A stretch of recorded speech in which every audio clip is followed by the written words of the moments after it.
जय जय श्री राम सभी श्रोतागणों को। आज मैं पशुपतिनाथ मंदिर में आया हुआ हूँ। पहले दर्शन कीजिए पशुपति भगवान को, ठीक है। उसके बाद ब्राह्मण देवता से कुछ प्रश्न करूँगा। मैं एक प्रश्न मेरे पास आया था कि घर में बहुत ज़्यादा प्रॉब्लम होती है, कभी समस्या है, लड़ाई दंगे, घर में बरकत नहीं होना, पुत्र की प्राप्ति नहीं होना, इस टाइप के बहुत प्रश्न आए हुए थे। तो मैं एक काफ़ी चर्चित ब्राह्मण देवता से मिलने के लिए समय लिया मैंने इनसे 5 मिनट। तो मैं आप लोग को आज ब्राह्मण देवता का दर्शन कराता हूँ और उनसे बात करेंगे प्रश्न के बारे में और उसका समाधान भी जानेंगे हम लोग। आइए। जय श्री राम पंडित जी। क्या नाम पंडित जी, क्या नाम है आपका? अखिलेश मिश्रा नाम है। अच्छा, मिश्रा जी। हाँ।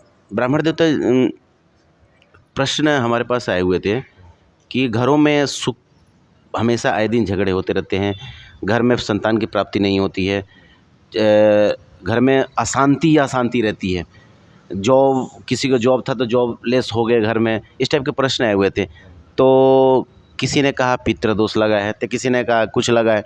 तो इसका एक समाधान बताइए। अगर पितृदोष भी लगा होगा तो उसका निवारण बता दीजिए, क्योंकि आज के डेट में आपको पता ही है, बोलना ही नहीं चाहिए मेरे को, क्योंकि आज के डेट में धंधा हो चुका है, पूजा पाठ भी एक कारोबार के रूप में लिया जा रहा है, जिसकी वजह से हमें पूर्ण शांति नहीं मिल पा रही है।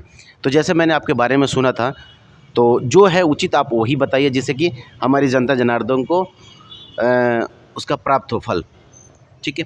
पितृदोष लगने से क्या होता है, पितृदोष का निवारण क्या क्या होता है, आप वो ज़रा पूरा विवरण बताइए आप हैं।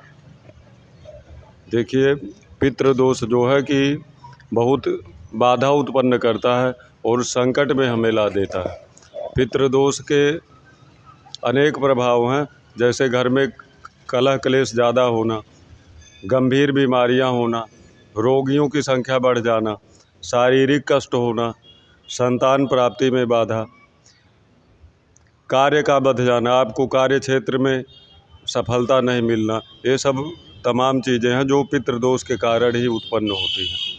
और इनके अनेक तरह के निवारण हैं, उपाय हैं। अगर उसको सही ढंग से किया जाए तो मनुष्य पितृदोष से मुक्त होकर अपना जीवन और भौतिक सुखों का अनेक प्रकार का उपभोग करके अंत में परमात्मा को भी प्राप्त हो सकता है। तो क्या क्या कर सकते हैं पितृ के लिए? पितृ के लिए जैसे सबसे बड़ा रामबाण उपाय है। पितरों को अगर मुक्ति नहीं मिली है, पितृदोष है और हमें परेशानी हो रही है, तो त्रिपिंडी श्राद्ध होती है विशेष करके। दूसरा है पितृ गायत्री महामंत्र, इसका अनुष्ठान ढंग से किया जाए। नहीं तो गया में या कुरुक्षेत्र में जाकर अगर शुद्ध ढंग से विद्वान ब्राह्मण के द्वारा अगर इस अनुष्ठान को किया जाए तो अवश्य आप कहीं बाहर होता है? बाहर होता, विशेष करके बनारस में।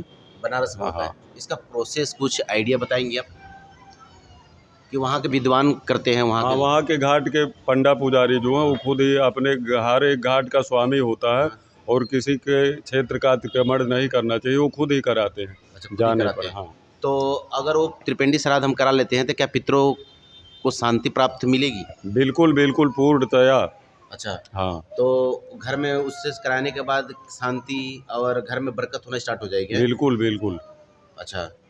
तो आपने सुन लिया होगा, दो ही है रामबाण पितृ दोष लगे हो तो एक तो त्रिपिंडी श्राद्ध और दूसरा पितृ गायत्री। हाँ, और विशेष करके श्रीमद् भागवत महापुराण सुन लेने से अनेकों तरह के पितृ हमारे सब तुष्ट हो जाते हैं और पुष्ट हो जाते हैं और हमें वो पुण्य फल प्रदान करते हैं। अच्छा। हाँ। जैसे महाराज जी ने बताया कि भागवत महापुराण में तो शक्ति इतनी है कि आदमी को भी तार दे, ठीक है। तो उनकी तो महिमा वर्णन नहीं की जा सकती, बट अभी जो आज के डेट में आधुनिक पैसे से भी देखा जा रहा है, तो भागवत महापुराण कराने में लमसम तो लाखों रुपए खर्चा है, ठीक है। और त्रिपिंडी श्राद्ध हो गया, त्रिपिंडी जो गायत्री आपने बताया वो कम खर्चे में भी आपको घर में सुख शांति प्रदान कर देगी। और ज़्यादा आपको कोई प्रश्न है, डाउट है, तो आप कमेंट में दीजिए, उसका भी हम आंसर आपको बहुत जल्द शीघ्र देवता ब्राह्मणों के द्वारा आपके पास पहुंचा देंगे। जय श्री राम, जय श्री राम।